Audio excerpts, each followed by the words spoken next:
नामूस रिसालत माज का शुक्रगुजार हूँ कि उन्होंने देर आयत दुरुस्त आयत आज ये आवाज़ बुलंद करने के लिए प्रेस कॉन्फ्रेंस मुनक़्क़द की है। पूरा महीना हो गया, बेगुनाह लोग घरों से उठाए हुए हैं, दरवाज़े तोड़ के, खिड़कियाँ तोड़ के, मस्जिदों में जूतों समेत पुलिस ने घुस के, रात की तारीकी में वो लोग भी उठाए हुए हैं जिनका किसी सियासी जमात से ताल्लुक़ नहीं है, जो किसी मुजाहरे में नहीं गए, और जो गए भी हैं वो नामूस रिसालत के लिए अगर कोई मुजाहरे में गया है तो क्या इस मुल्क में नामूस रिसालत के लिए निकलना जुर्म है?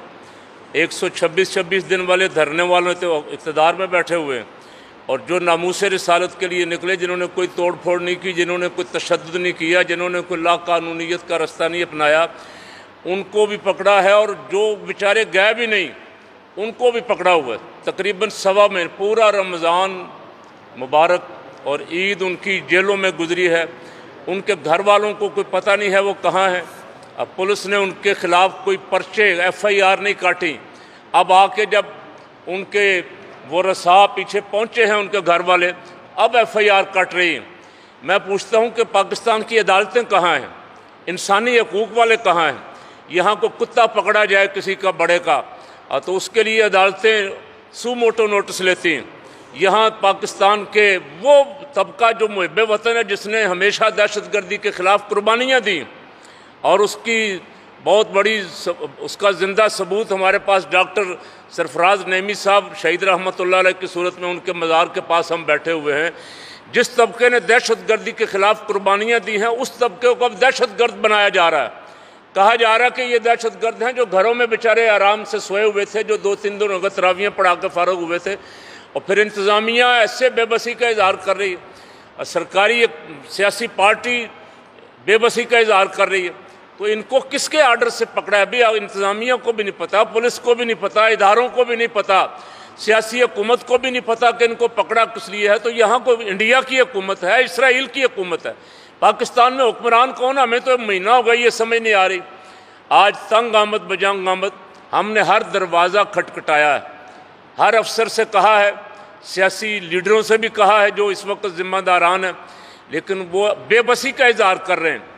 अब आज फैसला ये किया उन्होंने, इंशाल्लाह APC में फ़ैसला करेंगे। 25 मई को जो APC बुलाई है उसमें फ़ैसला ये करेंगे कि हुकूमत सारे जितने उलमाए अहले सुन्नत और कारकुन हैं इन सब को गिरफ़्तार कर ले। हम तैयार हो गए कि जेल भरो तहरीक शुरू करेंगे इंशाल्लाह। और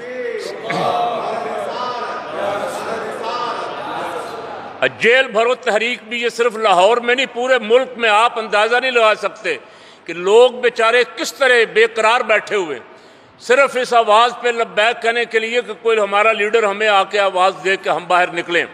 सिर्फ इंतज़ार हो रहा था क़यादत का, और क़यादत कोशिश कर रही थी कि किसी तरह मामलात हुकूमत से फ़हम तफ़हीम से हल हो जाएँ।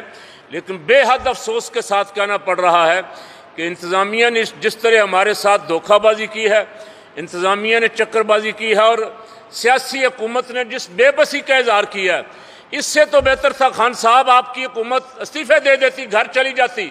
इस बेइज्जती से बेहतर था जो आपके वज़रा, आपके MPA, आपके MNA, आपके अहदेदारान कह रहे हैं कि हमारा तो हमें पता ही नहीं है, हमें पता ही नहीं गिरफ़्तार किसने किया, हमें पता ही नहीं गिरफ़्तार क्यों किया है। तो आप क्या कर रहे हैं बैठे यहाँ? हुकूमत अगर किसी और की है तो हमें खुल के बताएं कि भाई हमारी हुकूमत है नहीं। आपको और आवाम को लड़ाने की साजिश हो रही है। हम नहीं चाहते थे, बड़ी देर सब्र करने की कोशिश की कि इस वक्त बहुत बड़े बड़े मसले आलम इस्लाम को दरपेश हैं, ख़ुसूसन फ़लस्तीन का मसला, जिसके बारे में डॉक्टर साहब ने भी आपके सामने गुफ्तगू फरमाई।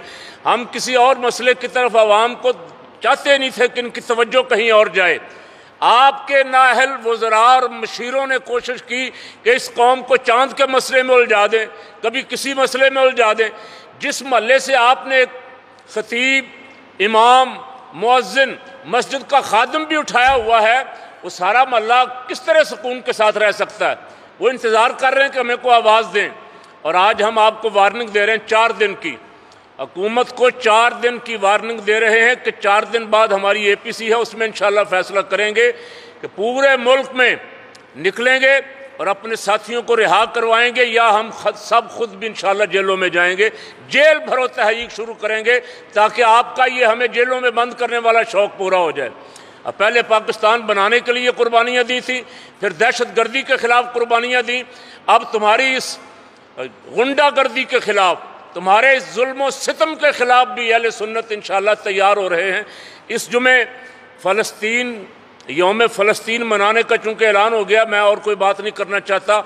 आने वाला जुमा अगर उस तक और APC के फैसले के बाद भी हमारे गिरफ्तार कारकुनों की रिहाई न हुई तो आने वाला जुमा पूरे मुल्क में इंशाअल्लाह यौम एहतजाज पुलिस के ख़िलाफ़ और इंतज़ामिया के ख़िलाफ़ करेंगे, जिन्होंने हमारे लोगों को नाहक गिरफ्तार किया, थानों में रखा हुआ है और शनाख्त के नाम पे महीना महीना हो गया, शनाख्त ही नहीं हो रही।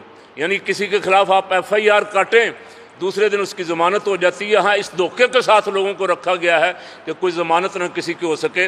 आज उम्मीद करता हूँ कि ये बहुत सारे हज़रात जो बैठे हुए हैं, इनकी आवाज़ आपको सुनाई देगी। अल्लाह करे आप इनकी आवाज़ सुन लें और अमन व अमान के साथ ये मसाइल इनके साथ गुफ्त व शनीद से बैठ के हल कर लें, उन मज़लूमों को रिहा कर दें जिनको नाहक पकड़ा हुआ है।